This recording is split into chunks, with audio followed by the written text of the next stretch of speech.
जी, अस्सलाम वालेकुम। मैं हूँ doctor Naila, consultant gynaecologist, IVF specialist, gynae solution के फोरम से। आज हम बात करेंगे एबनॉर्मल बच्चे, यानी कि बनावटी नकाइस के साथ जो बच्चे पैदा होते हैं, ये पेरेंट्स के लिए एक बड़ी ही मुश्किल सिचुएशन होती है और हमारी सोसाइटी में इसको एक टैबू भी कंसिडर किया जाता है। यानी जिसके घर अगर खुदा ना खास्ता एबनॉर्मल बच्चा पैदा हुआ है, तो उसके ऊपर एक टैग लगा दिया जाता है कि ये एबनॉर्मल बच्चा पैदा नहीं कर सकता। और पेशेंट मेरे पास आते हैं और वो साइकोलॉजिकली, इमोशनली बड़े डैमेज्ड होते हैं इस चीज़ को लेके। तो आज हम बात करेंगे इस वीडियो के अंदर कि क्या वजूहात हो सकती हैं एक एबनॉर्मल बच्चा पैदा होने की, और क्या एक एबनॉर्मल बच्चा पैदा होने का मतलब ये है कि हर दफ़ा एबनॉर्मल बच्चा पैदा होगा, या इसको हम किस तरह से जो है वो फाइंड आउट कर सकते हैं।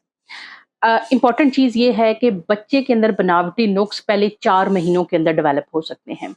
बच्चा जब यूट्रस के अंदर आता है तो वो एक ब्लास्टोसिस्ट की शक्ल का होता है, यानी वो एम्ब्रियो होता है। वो बड़ा ही नाजुक स्ट्रक्चर होता है और उस नाजुक स्ट्रक्चर के अंदर कोई भी चीज़ जो उसको ग्रोथ के अलावा जो उसकी ग्रोथ को रोक सकती है, रिटार्ड कर सकती है, अगर वो मिलेगी तो ग्रोथ रुकेगी। कुछ ऐसी चीज़ें जो उसको ग्रोथ करने के लिए चाहिए हैं, अगर वो नहीं मिलेगी तो ग्रोथ रुकेगी और एबनॉर्मल हो सकती है। अब सबसे important factor folic acid. Folic acid की डेफिशिएंसी जो है वो पेशेंट की अंदर जेनेटिक एबनॉर्मेलिटी अगर कोई आ गई है तो उसको बनावटी नुक्स में कन्वर्ट करने का बहुत चांस रखती है। अगर कोई पेशेंट फॉलिक एसिड में डेफिशिएंट है तो उसको तो ज़रूरत है ही है। अगर कोई पेशेंट नहीं भी डेफिशिएंट है तो उसको भी हम फॉलिक एसिड देते हैं, क्योंकि फॉलिक एसिड पहले 4 महीनों में 100 टाइम्स रिक्वायरमेंट बढ़ जाती है, क्योंकि रैपिडली डिवाइडिंग सेल होता है। हम तो आईवीएफ करते हैं, हम देखते हैं, एक दिन देखते हैं एक एम्ब्रियो 8 सेल स्टेज पे है, अगले ही लम्हे उसके नंबर ऑफ सेल्स इतनी तेज़ी से मल्टीप्लाई कर रहे होते हैं कि इसके डीएनए को मल्टीप्लाई करने के लिए फॉलिक एसिड की ज़रूरत होती है। लिहाज़ा अगर आपके अंदर फीटस एबनॉर्मल की हिस्ट्री है तो हम पेशेंट के ऊपर को बाज़ औक़ात इंजेक्शन की फॉर्म में फॉलिक एसिड दे देते हैं और बाज़ औक़ात डबल ओरल फॉर्म में दे देते हैं। कुछ पेशेंट ऐसे होते हैं जिनके अंदर फॉलिक एसिड की एक्स्ट्रा सप्लीमेंटेशन की ज़रूरत होती है, जैसे फॉर एग्ज़ाम्पल नॉन डायबिटिक्स।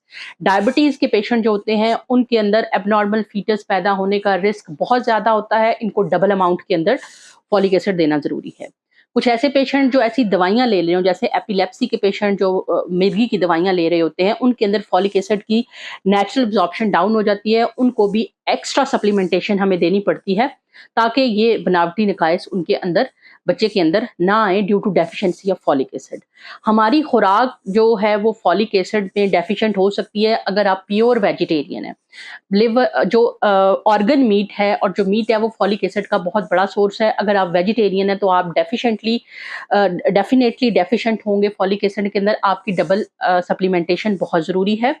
इसके अलावा अगर आपकी पहले हिस्ट्री है कि आपका बेबी एबनॉर्मल हुआ था, इन सारी सिचुएशन के अंदर double amount of folic acid देना ज़रूरी है। फॉलिक एसिड की डेफिशिएंसी एक वजह है एबनॉर्मल फीटस की, और अगर आप फॉलिक एसिड प्रॉपर ले लेते हैं तो इसको कवर किया जा सकता है। दूसरी सबसे बड़ी वजह रेडिएशन एक्सपोज़र या केमिकल एक्सपोज़र। आपकी खुराक के अंदर कोई ऐसा केमिकल मौजूद है, सबसे बड़ा केमिकल इस वक़्त प्रिजर्वेटिव है, यानी खुराक की उम्र को लंबा करने के लिए कुछ केमिकल इस्तेमाल किए जाते हैं जो उसको गलने-सड़ने नहीं देते। वो स्प्रे की फ़ॉर्म में भी हो सकते हैं, वो पेंट की फ़ॉर्म में भी हो सकते हैं, और वो कुछ गैसेस की फ़ॉर्म में भी हो सकते हैं, राइपनिंग गैसेस की फ़ॉर्म में भी हो सकते हैं। कोशिश करें जब आप प्रेग्नेंट हों तो वॉश करके आप फ्रूट्स खाएँ, और इसके अलावा डब्बे वाली खुराक मुकम्मल तौर पे बंद कर दें। तीसरी इंपॉर्टेंट चीज़ रेडिएशन एक्सपोज़र। रेडिएशन मोस्टली जो एक्स-रेज़ रेडिएशंस हैं या सीटी स्कैन रेडिएशंस होती हैं, उनको बहुत ज़्यादा वो डैमेजिंग होती हैं फॉर द फीटस। हम पेशेंट का एक्स-रे और सीटी स्कैन प्रेगनेंसी के पहले 5 महीने तक कहते हैं ना करवाएँ। अगर ज़रूरत पड़े तो शील्ड या प्रॉपर एब्डोमिनल बेल्ट, जिसके ऊपर एब्डोमेन को कोई एक्सपोज़र ना हो प्रेगनेंसी को, उसके साथ करवाएँ। इवन हम डेंटल स्कैन भी कहते हैं कि एक्स-रे भी ना करवाएँ प्रेगनेंसी के अंदर।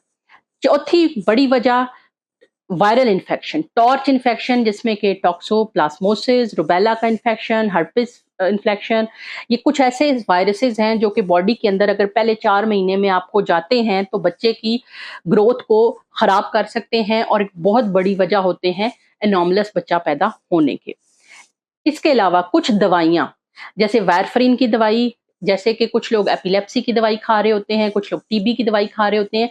ऐसी दवाइयाँ प्रेगनेंसी में बच्चे तक भी जाती हैं। कोई भी दवाई प्रेगनेंसी में आप यूज़ करें, डॉक्टर के मशवरे से यूज़ करें और अपनी मर्ज़ी से सेल्फ मेडिकेशन ना करें, क्योंकि खुदा ना ख़ास्ता ये बच्चे की ग्रोथ में रुकावट का बायस बन सकती है। अगर आप ऐसी मेडिसिन्स खाते रहे हैं और आपके अंदर फैमिली हिस्ट्री आपके अंदर ये हिस्ट्री है कि आपका बच्चा एबनॉर्मल पैदा हुआ, अच्छे डॉक्टर के साथ राब्ता करें। अब अगली मैं एक इसके ऊपर डिटेल वीडियो बनाऊँगी जिसमें मैं ये बताऊँगी कि अगर आपके घर एबनॉर्मल बच्चा पैदा हुआ है, तो अगली दफ़ा आपको अपने चेकअप्स के दौरान क्या चीज़ें करनी हैं ताकि खुदा ना ख़ास्ता को अगर एबनॉर्मैलिटी है, तो वो टाइमली पता चल जाए। और ये वीडियो ये थी कि हम किस तरह से एबनॉर्मल फ़ीटस को बनने से रोक सकते हैं। खुदा ना ख़ास्ता अगर आपका एक बच्चा एबनॉर्मल हुआ है, तो अगली दफ़ा आपका एबनॉर्मल बच्चा होने की रेशो जनरल पॉपुलेशन जितनी है। सिर्फ़ जो सिंड्रोम्स होते हैं, जो कि मैटरनल एज की वज़ह से होते हैं, उनका रिस्क बढ़ता जाता है क्योंकि ज़ाहिर है अगले बच्चे की तरफ आपकी एज मज़ीद ज़्यादा हो जाएगी। अदरवाइज़ बाकी जो एनवायरमेंटल फैक्टर्स की वज़ह से है, उसमें जनरल पॉपुलेशन जितना होता है, इसलिए किसी के घर अगर एबनॉर्मल बच्चा पैदा हुआ है, तो उसको टैग मत करें। मिलते हैं इंशाल्लाह नेक्स्ट किसी वीडियो में, तब तक के लिए अल्लाह हाफ़िज़।